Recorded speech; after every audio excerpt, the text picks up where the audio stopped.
충격적인 사실이 밝혀졌습니다. 600년 전 한국에서 만들어진 비밀 코드 하나가 21세기 전 세계를 뒤흔들고 있습니다.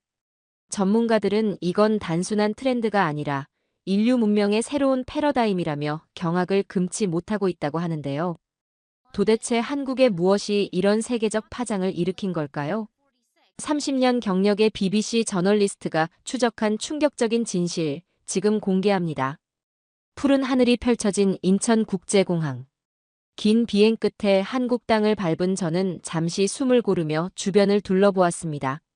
새로운 언어와 문화를 탐구하는 저의 여정이 또 한 번 시작되는 순간이었죠.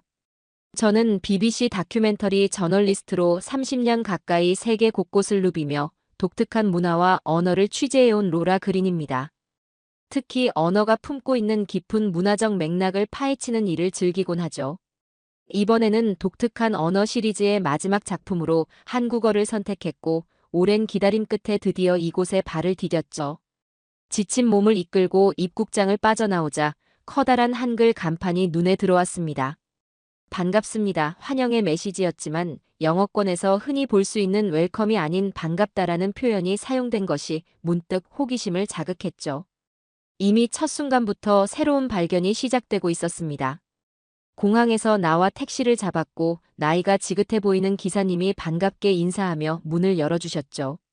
김영철이라고 자신을 소개한 택시 기사님은 제가 생각했던 것보다 유창한 영어로 대화를 이어나갔습니다.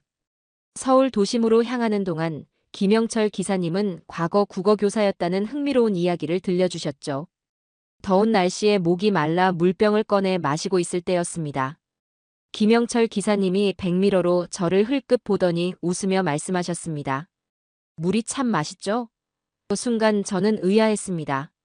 혹시 한국의 물이 특별한 맛이 있는 것인가 하고 다시 한 모금 마셔봤지만 여느 생수와 다를 바 없었습니다.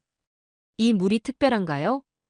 제가 궁금해서 물었고 기사님은 호탕하게 웃으시며 말씀하셨습니다. 아니요, 그냥 관용적 표현입니다. 맛있게 드시는 모습이 보기 좋아서 한 말이에요.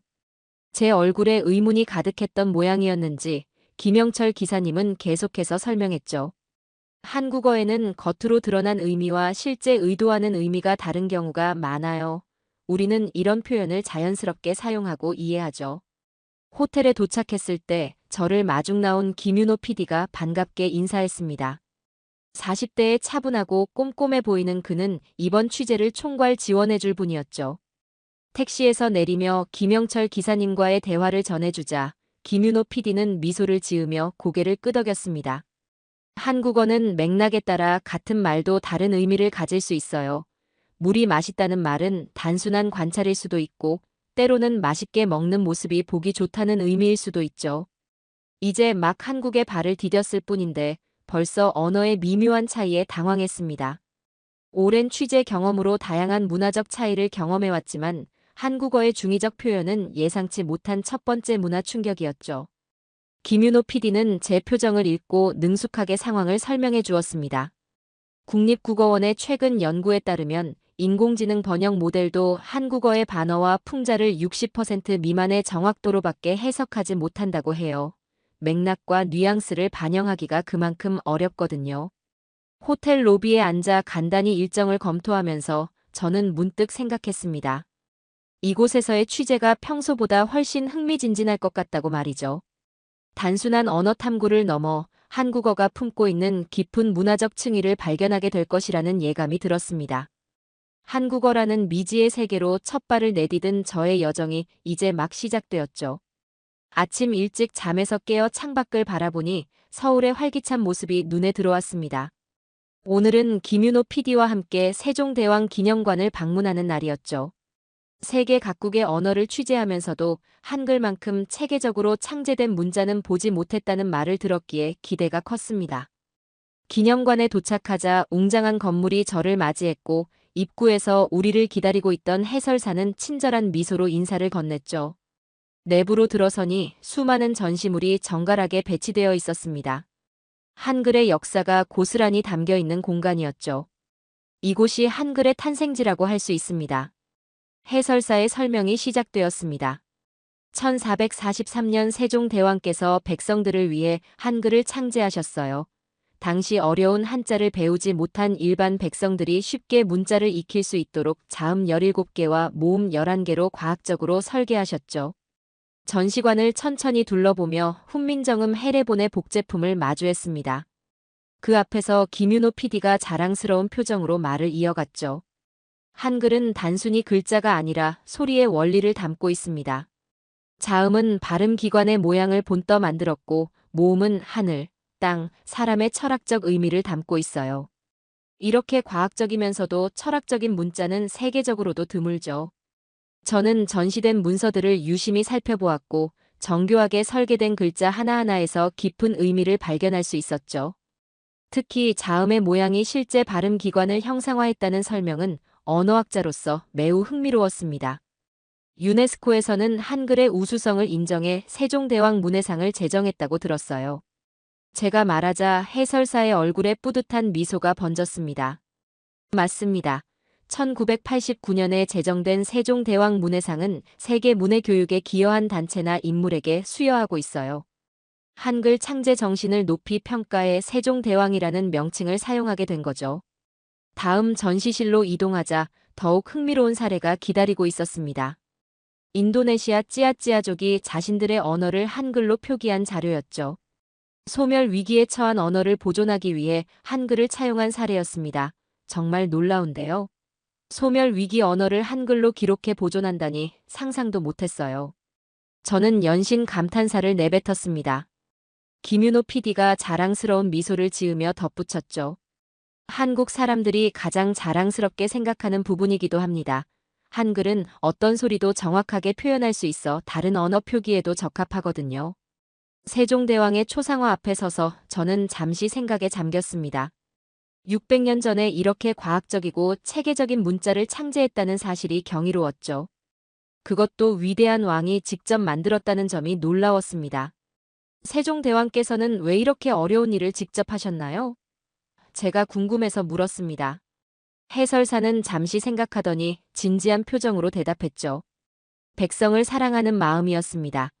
어린 백성이 글을 알고자 해도 한자가 어려워 뜻을 펴지 못하는 것이 안타깝다는 세종대왕의 말씀이 훈민정음 서문에 남아있어요. 진정한 리더십이라고 할 수 있죠. 기념관을 나오면서 저는 한글에 대한 새로운 경외심을 느꼈습니다. 단순히 의사소통을 위한 도구가 아니라 철학과 과학, 그리고 인간에 대한 사랑이 담긴 문화유산이었죠. 세계 각국의 다양한 문자를 취재해왔지만 한글만큼 독창적이고 체계적인 문자 체계는 드물다는 생각이 들었습니다. 김윤호 PD의 얼굴에는 자부심이 가득했고 그의 설명을 들으며 한국인들이 왜 그렇게 한글에 깊은 애정을 가지고 있는지 조금씩 이해가 되기 시작했죠. 한글은 단순한 문자가 아닌 한국인의 정체성과 자부심의 원천이었습니다. 하루의 취재를 마치고 호텔 객실로 돌아온 저는 노트북을 펼쳐 오늘 기록한 내용을 정리하기 시작했습니다. 한글 창제의 철학적 배경과 과학적 원리에 대한 생각으로 머릿속이 복잡했죠. 취재 노트를 마무리한 후에는 좀 더 현대적인 한국어 사용 방식을 알아보고 싶었습니다. 전문가들의 설명도 중요하지만 실제 한국인들이 일상에서 어떻게 언어를 사용하는지 엿보는 것도 의미 있는 취재라고 생각했죠. 호기심에 이끌려 한국의 인터넷 커뮤니티 사이트를 검색하기 시작했습니다. 처음에는 영어로 검색했지만 곧 한국어 사이트로 접속하게 되었죠. 화면에 나타난 글들을 보며 저는 이상한 점을 발견했습니다. 많은 댓글들이 완전한 단어가 아닌 자음만으로 이루어져 있었죠. 이응지읒, 기역시옷 이런 암호 같은 글자들이 화면 곳곳에 보였습니다. 처음에는 그저 한국어 입력 오류라고 생각했지만 너무 많은 사람들이 같은 방식으로 쓰고 있어서 분명 의도적인 것이라는 생각이 들었습니다. 이것이 무엇을 의미하는지 알아내기 위해 온라인 번역기를 사용해 보았지만 번역 결과는 전혀 말이 되지 않았죠. 답답한 마음에 김윤호 PD에게 메시지를 보냈고 사진을 찍어 전송하며 이 이상한 글자들이 무엇인지 물었죠. 몇 분 후 김윤호 PD에게서 전화가 왔습니다. 보내주신 것들은 초성 암호라고 부르는 겁니다. 한국어 단어의 첫 자음만 따서 쓰는 일종의 속어예요. 젊은 세대들이 주로 사용하지만 요즘은 전 연령층으로 확산되고 있죠. 저는 깜짝 놀랐습니다. 그럼 한국인들은 자음만 보고도 무슨 단어인지 알 수 있나요? 네, 대부분의 한국인은 문맥만 알면 초성만으로도 의미를 파악할 수 있습니다. 예를 들어 이응지읒은 인정의 초성만 모은 거고 기역시옷은 감사의 초성이죠. 이 설명을 듣고 저는 더욱 흥미를 느꼈습니다. 글자 하나하나가 음절을 이루는 한글의 특성이 이런 독특한 의사소통 방식을 가능하게 한다는 것이 신기했죠. 그러나 한 가지 의문이 들었습니다. 이런 초성 암호는 인공지능 번역기도 해석할 수 있나요? 김윤호 PD가 웃으며 대답했습니다. 그게 재미있는 부분입니다. 국립국어원의 최근 연구에 따르면 현재의 AI 기술로는 이런 초성 암호나 한국어 특유의 은어, 반어법 등을 정확히 해석하기 어렵다고 해요. 특히 초성 암호는 맥락에 따라 다양한 의미로 해석될 수 있어서 AI가 정확히 파악하기 힘들죠. 저는 노트북 화면을 다시 바라보았고, 이제 자음 덩어리들이 단순한 기호가 아니라 살아있는 언어의 일부로 보였죠. 세계 여러 언어를 취재해온 경험으로 볼 때, 이런 형태의 의사소통은 매우 독특했습니다. 한국어는 정말 다층적이네요. 표면적인 의미, 반어적 표현, 그리고 이런 초성 암호까지 언어 자체가 하나의 문화적 코드인 것 같습니다. 김윤호 PD는 자랑스러운 목소리로 대답했죠. 한국어는 오랜 역사와 함께 계속 진화해왔어요. 한글이라는 과학적 문자 체계 위에 다양한 문화적 층위가 쌓인 결과라고 볼 수 있죠. 통화를 마친 후 저는 인터넷 검색을 계속하며 다양한 초성 암호들을 찾아보았고, 처음에는 무의미해 보였던 자음 덩어리들이 이제는 흥미로운 언어 퍼즐로 다가왔죠. 노트북 화면을 바라보며 저는 생각했습니다. 인공지능조차 해석하기 어려운 이 암호 체계가 한국어의 또 다른 매력이자 비밀이라는 것을 말이죠. 창밖으로 서울의 밤 풍경이 펼쳐져 있었습니다. 화려한 네온 사인과 한글 간판들이 빛나는 모습이 이제는 단순한 글자가 아닌 깊은 문화적 의미를 품은 상징으로 느껴졌죠. 한국어의 미지의 세계는 제가 상상했던 것보다 훨씬 더 깊고 넓었습니다. 아침 일찍 김윤호 PD의 제안으로 서울의 전통시장을 찾았습니다. 오늘은 일반 한국인들의 생생한 언어 사용을 경험하는 것이 목표였죠. 활기찬 시장의 풍경이 저를 반겼고, 다양한 음식 냄새와 상인들의 활기찬 목소리가 뒤섞여 독특한 분위기를 만들어내고 있었습니다. 저는 김윤호 PD를 따라 시장 골목을 걸었고, 구경하는 동안 각종 음식들이 눈에 들어왔죠. 특히 한 노점에서 파는 붕어빵이 맛있어 보여 멈춰 서게 되었습니다. 붕어빵을 굽고 있던 70대쯤 되어 보이는 할머니는 저를 보더니 환한 미소를 지었죠. 어유, 외국 손님도 오셨네. 한번 먹어봐요. 더럽게 맛있으니까. 할머니의 말에 저는 깜짝 놀랐습니다. 더럽게라는 단어가 제 귀에는 부정적인 표현으로 들렸기 때문이죠. 김윤호 PD를 바라보니 그는 미소를 지으며 고개를 끄덕였습니다. 괜찮아요. 드셔보세요. 더럽게는 이 맥락에서는 매우 또는 엄청이라는 의미로 쓰인 겁니다. 저는 조금 의아한 마음으로 붕어빵을 한 입 베어 물었고, 겉은 바삭하고 속은 달콤한 팥소가 가득한 붕어빵은 정말 맛있었죠. 만족스러운 표정을 지으니 할머니가 더 밝게 웃으셨습니다. 맛있죠? 아이고, 이거 사르르 녹는다니까. 하나 더 드세요. 할머니의 구수한 말투와 아이고라는 감탄사, 그리고 사르르 녹는다는 표현에서 저는 한국어의 또 다른 매력을 느꼈습니다. 전날 배웠던 초성 암호나 중의적 표현과는 또 다른 감정이 물씬 묻어나는 표현이었죠. 시장을 더 구경하면서 저는 다양한 상인들의 말투에 귀를 기울였습니다. 과일 가게 아주머니는 이거 달달해서 꿀맛이에요라고 했고, 생선 가게 아저씨는 오늘 아침에 들어온 거라 싱싱함이 살아있어요. 라고 말했죠. 모두 감정을 강조하는 독특한 표현들이었습니다. 한국어에는 왜 이렇게 감정을 직접적으로 표현하는 말이 많은가요? 저는 김윤호 PD에게 물었습니다. 한국어는 감정이 직접 묻어나는 언어입니다.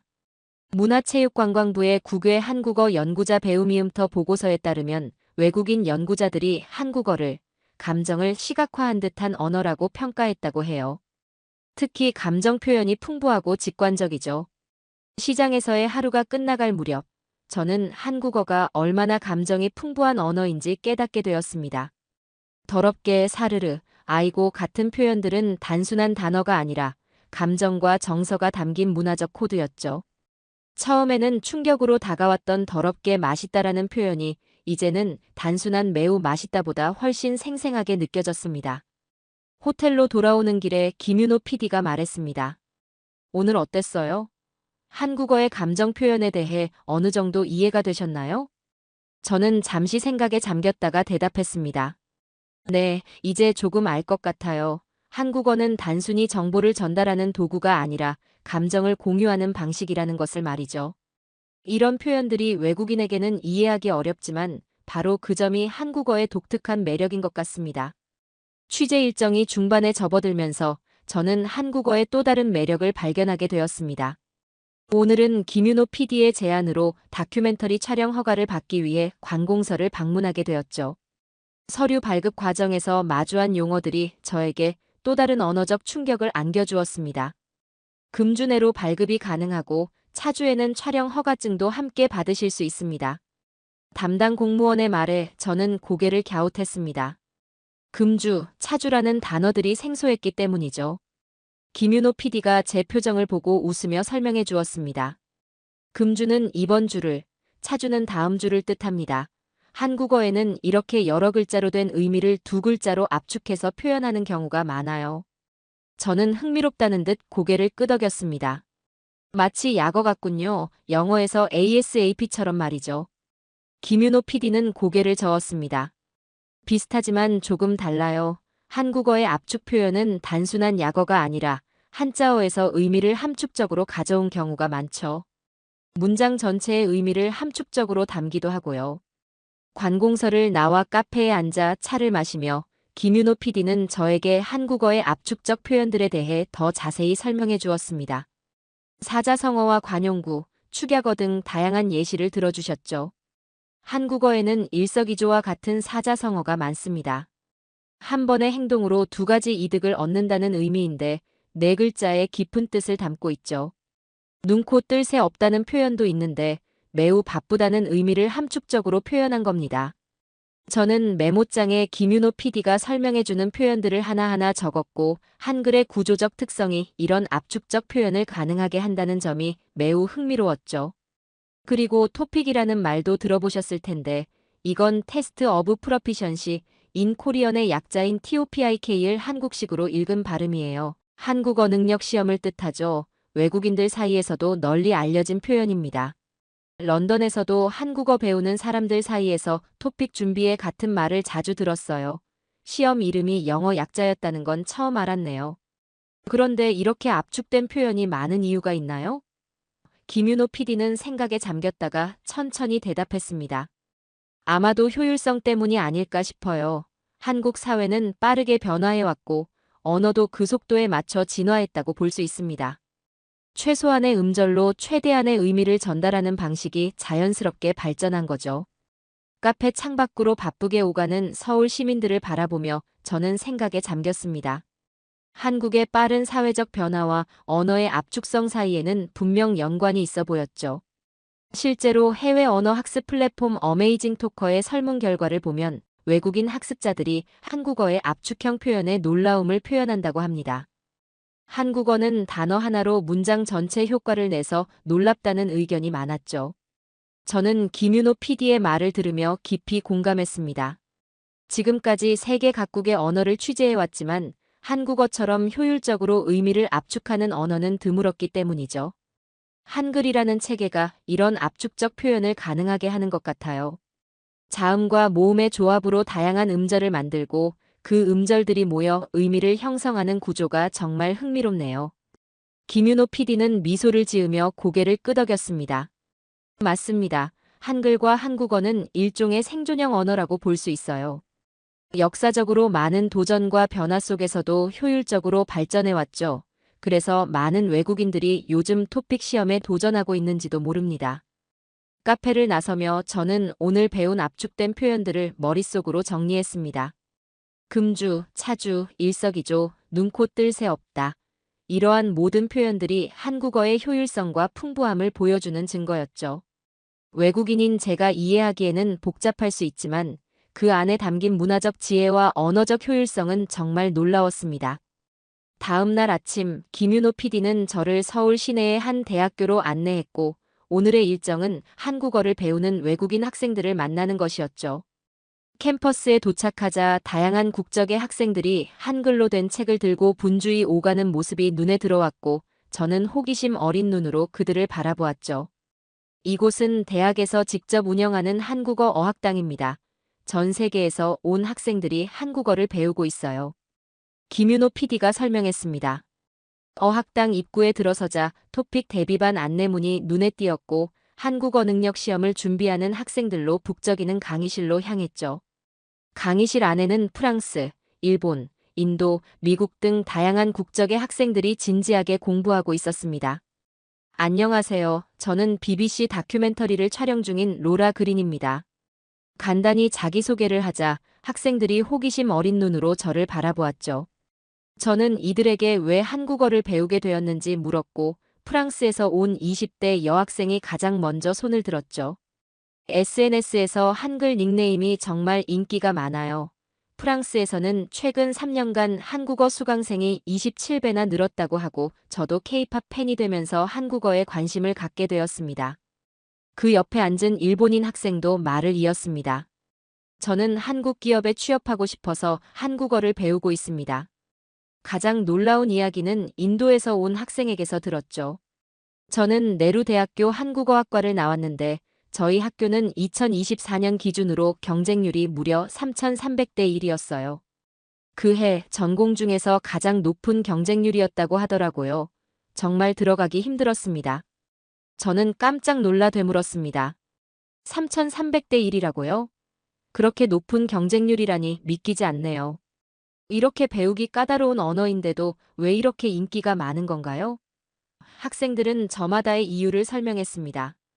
K-팝과 K-드라마를 더 잘 이해하고 싶다는 학생, 삼성이나 현대 같은 한국 기업에 취업하고 싶다는 학생, 한국 문화와 역사를 연구하고 싶다는 학생까지 다양했죠. 미국에서 온 30대 남학생은 손에 들고 있던 한글 교재를 보여주었습니다. 한글은 배우기 쉬운 문자 체계지만 한국어 자체는 정말 깊이가 있어요. 제가 4년째 배우고 있지만 아직도 반어법이나 관용 표현은 어렵더라고요. 강의실을 나와 복도에서 만난 교수님은 한국어 열풍의 배경에 대해 더 설명해 주셨습니다. 한국국제문화교류진흥원의 2024년 자료에 따르면 전 세계적으로 한국어 학습자가 급증하고 있습니다. 특히 경제적, 문화적, 학문적 이유가 복합적으로 작용하고 있어요. 단순한 문화적 호기심을 넘어 실용적인 필요성도 커지고 있죠. 저는 이 모든 이야기를 듣고 깊은 감명을 받았습니다. 영국에서도 한국어 학습 열풍이 불고 있다는 것은 알고 있었지만 이렇게 전 세계적인 현상이라는 것은 몰랐기 때문이죠. 교수님, 토픽 시험은 얼마나 어려운가요? 저는 궁금해서 물었습니다. 6단계로 나뉘어 있는데 고급인 5, 6급은 한국인도 어려워하는 수준입니다. 그럼에도 불구하고 매년 응시자 수가 증가하고 있죠. 저녁 김윤호 PD와 함께 카페에 앉아 오늘의 경험을 정리하면서 저는 생각에 잠겼습니다. 한국어가 이렇게 세계적으로 주목받는 언어가 되었다는 건 정말 놀라운 일이에요. 600년 전에 창제된 문자가 21세기에 전 세계 젊은이들의 마음을 사로잡다니 말이죠. 취재 기간이 거의 끝나가는 어느 날 오후, 저는 호텔 방에서 지금까지 촬영한 영상들을 정리하고 있었습니다. 영국으로 돌아가기 전 마지막 편집 작업을 위해 각 장면들을 꼼꼼히 살펴보는 중이었죠. 특히 전통시장에서 촬영한 식당 리뷰 영상이 흥미로웠습니다. 그런데 영상 아래 달린 한국인들의 댓글을 보다가 이해할 수 없는 표현들을 발견했습니다. 진짜 잘한다. 깨끗해서 좋네요. 언뜻 보기에는 칭찬 같았지만 김윤호 PD가 언급했던 한국어의 이중성이 떠올랐고 이 댓글들이 정말 칭찬일지 아니면 반어적 표현인지 구분하기 어려웠죠. 궁금증을 참지 못하고 김윤호 PD에게 전화를 걸었습니다. PD님, 이 댓글들이 정말 칭찬하는 건가요? 아니면 비꼬는 건가요? 김윤호 PD는 잠시 댓글을 살펴본 후 웃음을 터뜨렸습니다. 이건 맥락을 알아야 합니다. 같은 진짜 잘한다라도 진심으로 칭찬할 수도 있고 반어적으로 비꼬는 말일 수도 있습니다. 억양과 표정, 상황이 없으면 정확한 의미를 알기 어렵죠. 저는 고개를 갸웃했습니다. 그럼 깨끗해서 좋네요는요? 음식점에 대한 댓글이라면 정말 청결해서 좋다는 뜻일 수도 있고 맛이 없어서 손님이 없으니 깨끗하다는 비꼬는 표현일 수도 있어요. 한국어는 표면적 의미와 실제 의도가 완전히 다를 수 있습니다. 이 설명을 들으니 한국어의 또 다른 복잡한 측면이 드러났습니다. 지금까지 반어법, 초성 암호, 감정 표현, 압축적 언어 등 다양한 특성을 배웠지만 이중적 의미의 세계는 더욱 미묘했죠. 그럼 한국인들은 어떻게 그 진짜 의미를 알아차리나요? 저는 궁금해서 물었고 김윤호 PD는 잠시 생각에 잠겼다가 대답했죠. 오랜 문화적 경험과 직관이 필요합니다. 말의 문맥, 억양, 표정, 상황 모두를 종합해서 판단하는 거예요. 한국국제문화교류진흥원의 설문에 따르면 외국인 학습자 70%가 이런 이중적 표현과 반어법을 한국어의 가장 큰 난관으로 꼽았다고 하더라고요. 저는 컴퓨터 화면을 바라보며 미소를 지었습니다. 결국 한국어는 단어와 문맥과 억양의 삼박자가 있어야 완벽히 의미가 결정되는군요. 이런 복잡성이 AI 번역기도 어렵게 만드는 이유인가 봅니다. 맞습니다. 한국어의 이중성은 단순한 언어적 특성을 넘어 문화적 코드예요. 예를 들어 아이고라는 감탄사 하나도 상황에 따라 기쁨, 슬픔, 놀람, 실망 등 다양한 감정을 표현할 수 있습니다. 저는 지금까지의 취재 내용을 떠올리며 생각에 잠겼습니다. 처음에는 단순한 언어 취재로 시작했지만 점점 더 깊은 문화적 층위로 들어가고 있었죠. 한국어는 단순한 의사소통 도구가 아니라 한국인의 사고방식과 문화가 녹아있는 살아있는 유기체 같았습니다. 이런 이중성이 한국 사회나 문화와도 연관이 있을까요? 저는 문득 궁금해져 물었고 김윤호 PD는 고개를 끄덕였습니다. 한국은 오랜 역사 동안 많은 변화와 도전을 겪었어요. 직접적인 표현보다는 간접적이고 함축적인 소통 방식이 발달했죠. 또한 눈치라는 개념도 중요합니다. 말 그대로의 의미보다 그 이면에 담긴 뜻을 파악하는 능력을 중요시하는 문화거든요. 창밖으로 서울의 저녁 풍경을 바라보며 저는 깊은 통찰을 얻었습니다. 가장 흔한 표현이 완전히 반대 의미로 해석될 수 있다는 한국어의 이중성은 단순한 언어적 특성이 아니라 복잡한 사회문화적 맥락의 반영이었죠. 한국에서의 마지막 날이 밝았고 호텔 창문으로 들어오는 아침 햇살이 제 여정의 끝을 알리는 듯했죠. 가방을 정리하면서 지난 일주일간의 경험이 주마등처럼 스쳐 지나갔습니다. 한글의 과학적 창제 원리, 초성 암호의 신비, 감정이 넘치는 표현들, 그리고 이중적 의미의 오묘함까지 짧은 시간이었지만 한국어의 깊은 세계에 푹 빠져 있었죠. 김윤호 PD는 공항까지 저를 배웅해주기로 했기에 호텔 로비에서 만나 택시를 잡았죠. 놀랍게도 첫날 저를 태워주었던 김영철 기사님이 운전대를 잡고 계셨고 반가운 미소로 저를 맞이하시는 그 모습에 저도 환하게 웃었습니다. 아이고, 영국으로 돌아가시나 보네요. 김영철 기사님이 반갑게 말을 건네셨습니다. 네, 벌써 돌아갈 시간이 되었네요. 정말 값진 경험이었어요. 저는 진심을 담아 대답했죠. 인천국제공항에 도착하자 김윤호 PD가 저에게 작은 선물을 건넸습니다. 한글로 제 이름이 새겨진 예쁜 책갈피였죠. 로라 씨, 이번 취재는 어땠습니까? 한국어의 매력을 조금이나마 느끼셨나요? 저는 진심을 담아 대답했습니다. 처음에는 그저 독특한 언어 시스템을 취재하러 왔을 뿐이었어요. 하지만 이제는 한국어가 단순한 언어가 아니라 문화, 역사, 철학이 어우러진 살아있는 유기체라는 것을 알게 되었죠. 특히 반어와 이중적 표현에 담긴 깊이에 놀랐습니다. 김윤호 PD는 고개를 끄덕이며 미소 지었습니다. 한글은 누구나 쉽게 배울 수 있도록 창제되었지만 한국어의 진정한 매력은 그 이면에 숨겨진 문화적 코드에 있는 것 같아요. 반어, 풍자, 감정, 은어. 이 모든 것이 한국인의 언어 DNA라고 할 수 있죠.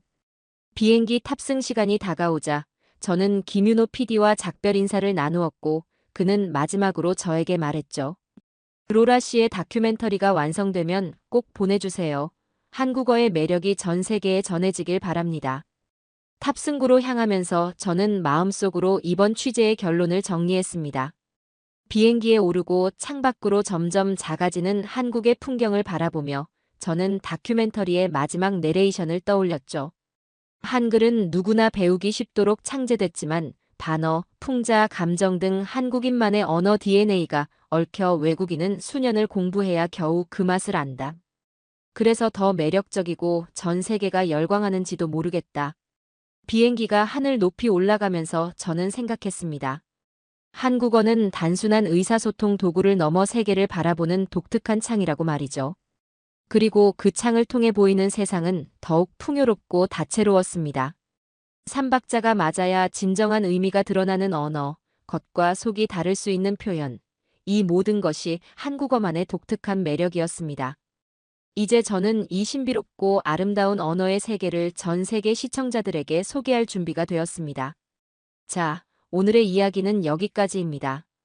오늘 우리는 한국어가 지닌 놀라운 깊이와 다양성, 그리고 세계를 사로잡은 그 매력에 대해 살펴봤습니다.